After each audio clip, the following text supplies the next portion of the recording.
Hello, welcome to Values, Virtues, Ethics and Morality. My name is Magela Pillay and I have here today in the studio with me Sister Denise, who's been practicing Raj Yoga meditation with the Brahma Kumaris for several decades. The topic that we're going to take up today has to do with the title, in that we're concerned in the show with conventional morality. And by that I mean we would like you to examine your own ethics, your own morals, your own set of personal standards, and to ask yourself the simple question is, does all of that work for you today? Is there a conflict between what you think, your attitudes, your own personal standards, and what you do? And we are aware that most people, or people in general rather, would like to think that in every situation they do the right thing, but paradoxically we find that people act against their conscience, and we want to look at why this is the case. So today we have in the studio with us Sister Denise, who will share with us her thoughts on the subject of social contract, which has to do with our title and how this impacts on human conduct. Sister Denise, very warm welcome to today's show. Thank you very much. And thank you so much for being here. Could you tell us something about this topic? It's a very curious topic, and it's not something that I would have linked to the title of the show. Well, it is connected because every relationship is a contract. In fact, if you think of the expression marriage, it's a contract of marriage. So there is an agreement between one family and another family, and so you have a boy and a girl who get married for the purpose of the perpetuation of the species, basically. But every relationship there is, even including if you are a child of a mother and father, just by giving birth to you, they enter into a contract, and you also are contractually obliged to them. And it's quite important to take a look at the nature of this social contract, take it to a wider basis, the contract that exists between the governing or ruling class and the ruled, in the case of, say, a kingdom, where you have a democratic system. You have representatives who represent the people, who are given powers, and they have to fulfill their contractual obligation to the people. But the problem is people are losing contact internally with this contract because it's not a written contract, and sometimes it's a good idea to write it down. And even there is a contract or a contractual relationship between people and God. There's a contract between people and the earth. And the problem, the human problems arise because we do not understand our contract and we do not fulfill our contractual obligations. So because this has become forgotten, unknown, we experience consequences of having violated a contract that we don't even know we entered into, and because of that also we don't know how to rectify the problems. So is all the social problems that we see in the world has commenced or erupted as a result of people not fulfilling their obligations towards each other? Is that what you say? I don't think it's erupted, but I think that it slowly occurred over time. Initially, at some point, the contract was intuitively felt and understood, but that intuition has become eroded. The contract has been violated and forgotten slowly over time, and now it's hardly even spoken of and definitely fully forgotten. So we need to look at what is the nature of that contract. Okay, the contract between a parent and a child, for example, is that the parent is obligated to feed, to clothe, to care for, to guide, to arrange for education, learning, personal development of that child. And when that child reaches a certain age, the obligations change, and the child and the parents have a more equal role, and they cooperate with each other as adults. When the parents become old, then the child has an obligation to care for the parents, to give the return for the care that the parents gave that child during the years as the child was growing up. Now, if the parent doesn't take care of the child, but still expects the child to take care of the parent when they are old, it's not going to work out, because the child will not feel any obligation to take care, because there's no feeling of having been cared for, you see. So it comes to a feeling, and because it's on a feeling level, it's often not written down, it's not talked about.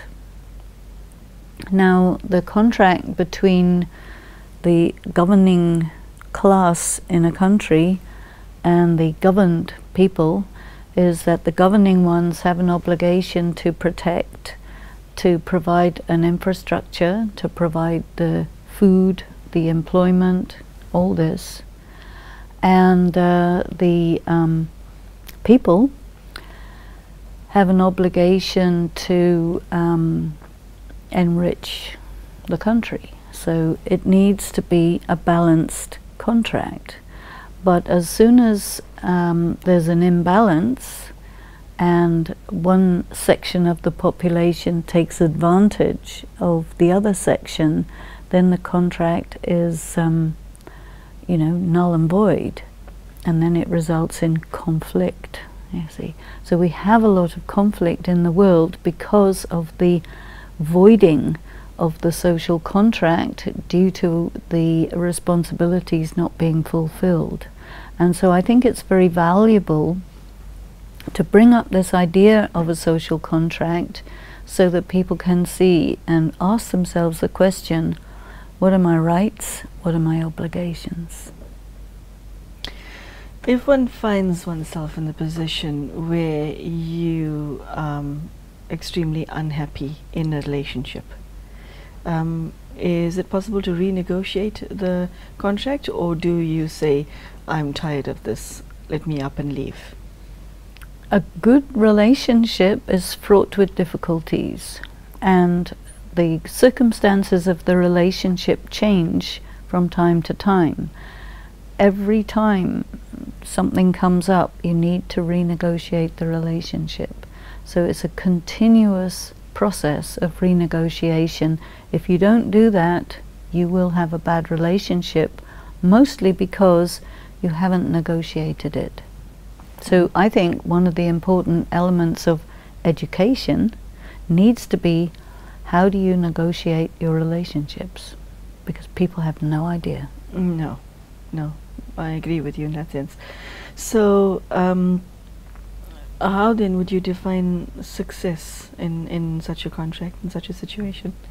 Success is where a person has an intuitive feeling of what their rights and responsibilities are. But in order to arrive at that intuitive feeling, you may need to move across some confusion about it, because if you don't know, it needs to be spelled out. And so I think one of the important factors included in a spiritual education is that it does start getting spelled out, and then you need to think about it and really work out, okay, what are the rights and responsibilities in the roles that I play in my life, you see, because we have relationships with various people, not just one or two people, lots of different people, and each relationship has a different contract. Different rights, different responsibilities are involved, you know. You create relationships as you go along. If you walk along a path and you meet somebody regularly every day, you say hello to them, they say hello to you, you've created a contract. And if one day you walk by them and look the other way, you've broken that contract, you see, because you have set a pattern that when I meet you, I salute you, I recognize you as my fellow human being. Our contract is a very slight friendliness, and that's the nature of that relationship. How come this is so unknown? Why is this news to most people, what you just said? Why is something that's so important so unspoken? Well, I think there are some assumptions that are made. I remember discussing with someone his relationship with his daughter, and I said, you know, you need to be much more active in your relationship with her, because, you know, she really doesn't know certain things that you have an obligation to be teaching to her. And he said to me, oh, well, it should be automatic. She should just know automatically. I said, no, it doesn't work like that. So I think there are these assumptions that, you know, a mother automatically knows how to care for a child. Not at all. You know, a father automatically knows how to look after a family. No, you know, there are good ways to do it which can be known, and they need to be actually spelled out, because then a person will know if I've got it right or I haven't. You know, just like you learn reading and writing and arithmetic. You need these in life, you need these other things as well.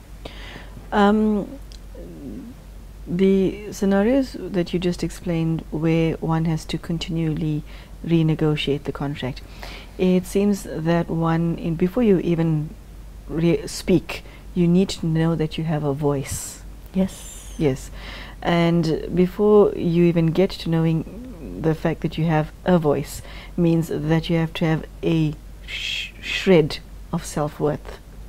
Now, from what you just said, I think the reason that there are so many voiceless people in a two-contract relationship where there's only one party with the voice is because the other party does not know that they have a voice and does not have the self-worth to develop a voice. How does one get there? Because there are a number of men and women who, within the context of a relationship, are disenfranchised. Very much so. And I think it is because of the conventional morality, which says that you know, children should be seen and not heard. So right there, you don't have a voice. Then you get another expression, another message. Boys have a right to education, girls don't. So you don't need to be educated, you don't need to earn an income. You are just for the purpose of reproducing, tidying up and cooking. So this message is given to a lot of girls, and a lot of boys are given another very difficult message. You are obligated to pay for all of us. You have to work, and we will be supported by you. And that could be unlimited, you know, it's tremendous burden is given, and that boy doesn't have any reference point for saying, no, I'm not obligated to do this, because they will train him to think that he is. And so this is why I think that there needs to be an external agency to compensate for all of these messages that have come through the ages, through the traditions, which have really misinformed or contributed to the disenfranchisement of people. And so perhaps a program like this can be useful to clarify these and these are your rights as a human being. You know, I used to ask people, have you read the United Nations Declaration of Human Rights?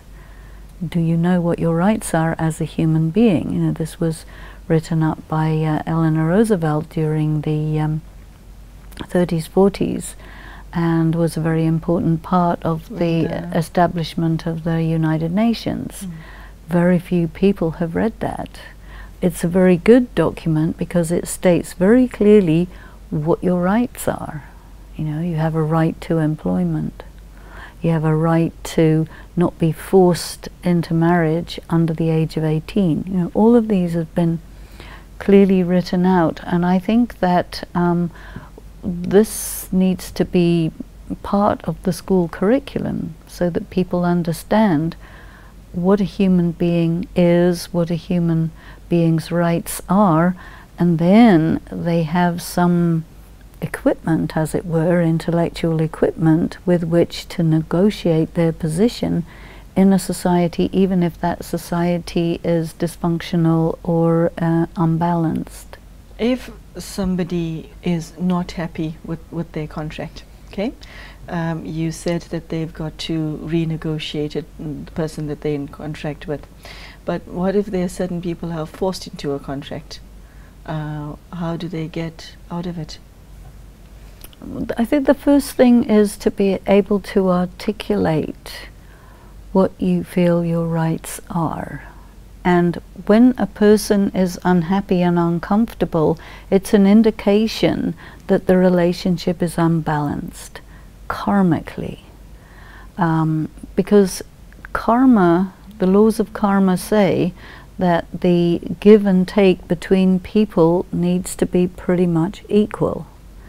And if somebody's giving a lot and somebody else is taking a lot, it becomes unequal. At a certain point, pain sets in, which is a messenger to say that this arrangement is not right. And so then the person is alerted by their pain to say, you need to renegotiate your contract. You know, and the contract may be, you know, you have to do what I say and you have no rights, and the person has to say no. Sister Denise, you find that there are a number of people who are deeply unhappy in every single relationship they have, in every single relationship that they are involved in. Okay? And it has been said then, look at the common denominator, you don't have a problem, you are the problem. What would you say to such a person? Does the problem then lie in the contract, or does the problem lie in the contractor, or T? It would be important to talk to that person and ask them what their thinking is, because I think the problem would be in their thinking, in their assumptions. It has to be to do with what they have been led to believe or what they have figured out, you know, because there has to be some logical incoherence and inconsistency in their thinking, and that needs to be pointed out. Okay, we've thus far spoken about a social contract with human beings. Is God in a contractual relationship with humanity? Yes. And what kind of contract is that? The contract of God to humanity is that God will be present for people who love God. And when there is no love for God, when there is antagonism against God, then that presence is broken, and then the person can no longer experience cooperation and sustenance from God. What are the criteria to be eligible as a contracting party with God? Probably the thing is the attitude. Okay, what I'm thinking of is in every cell phone contract one signs nowadays, at the bottom, not just a cell phone contract, most contract, it says terms and conditions apply. So my question to you is, what terms and conditions apply to a soul vis-a-vis God? The problem for most people is they do not know God, they do not know anything about God, and because of that, in a way, they're excused from doing wrong things out of ignorance. But once you start to know, then you are no longer in ignorance. So if you go against the contract, you will pay a much heavier price than if you go against the contract because you do not know. So there is that difference. Mm-hmm. But I remember when I was in some countries which previously had been in communism, and the communist rule had finished, and so the people said to me, well, we were raised to be atheists, which was a very interesting statement because it indicated that they were intuitively not atheists. Communism in Russia went for about 70 years or something. So the very, very old people, older than 70 years, would sort of secretly pass on a few thoughts about God. And so it was kind of known, but underground.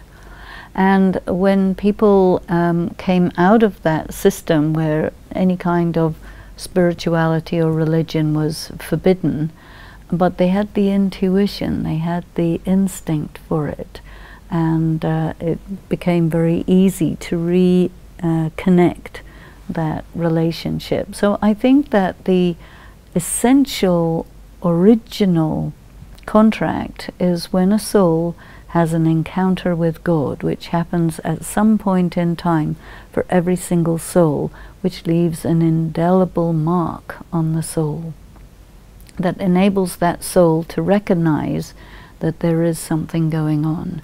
And it takes the form of a person believes in God or by some other name, and there is an intuitive sort of sense of gratitude, love, and awareness. You know, we have expressions, God knows, so we say that.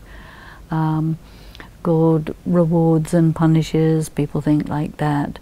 And so something to do with the way in which a person conducts themselves, in their behavior, in their sense of value of their self, in the sense of caring for the earth, in the sense of operating something like from this initial state of purity, peace, love, bliss, happiness, power. And of course it's not clearly known, but it's intuitively felt. Now if a person is operating with that, they're going to be all right with God. But if a person hates God or goes against God, then you have to see, well, what are the reasons for that? What triggered that? You know, because there has to be some sort of trauma somewhere where maybe they had a problem with a religion, or they had a problem in some other way which made them feel that, well, there is no God, you know, and so they feel abandoned, they feel, so they interpret things in that way. But at the bottom of the heart, there will be something which can reconnect with God when they recognize that, you see. And then that restores the contract.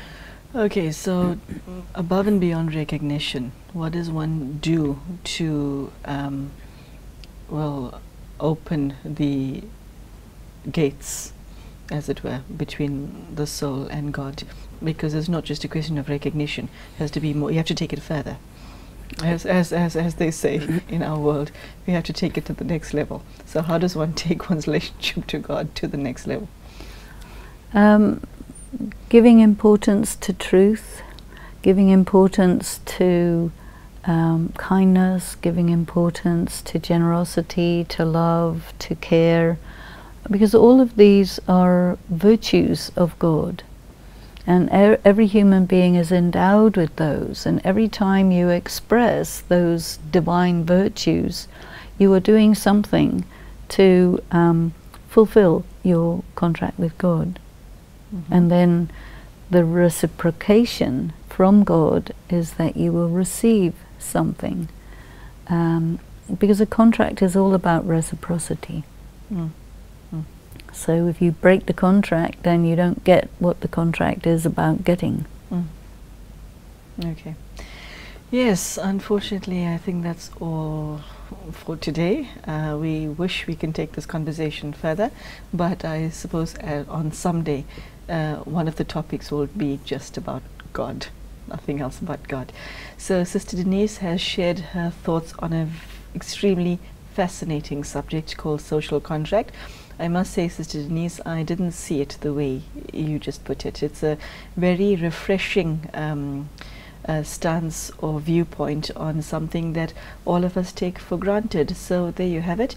I hope that you are able to look at your relationships with every single person that is in your life and ask yourself whether your relationships are balanced, whether they are in a state of equilibrium, and whether you're getting something out of it as well as giving something into it. So I hope that Sister Denise's words has inspired you to also renegotiate your own relationship with God, whatever it may be and whichever religion you may belong to.